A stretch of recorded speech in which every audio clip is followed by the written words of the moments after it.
এই হুজুরের বয়ান আমি মাঝে মাঝে শুনি, হানিফুর রহমান সাহেবের। হ্যাঁ, কথা কয় সব গিয়ে একদম কলিজায় লাগে, সব কথা কলিজায় লাগে। একটা বয়ান করছে, কতবার যে এই বয়ানটা আমি শুনছি জানেন?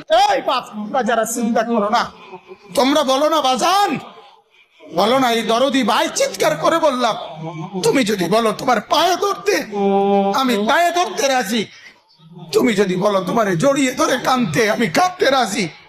তুমি বলো কেন আল্লাহর সাথে রাগ করলা, কেন আল্লাহর সাথে রাগ করলা, কেন আল্লাহর সাথে নারাজ হইলা, কেন সেজদা কপালে জুটলো না, কেন মালিকের সাথে সারাদিনের এত কিছুর বিনিময়ে আল্লাহ তাআলা একটা মিস কল দিলে, 2 সেকেন্ডের একটা মিস কল দিলে বন্ধু তুমি টের পাও তোমার মোবাইলে মিস কল আসছে।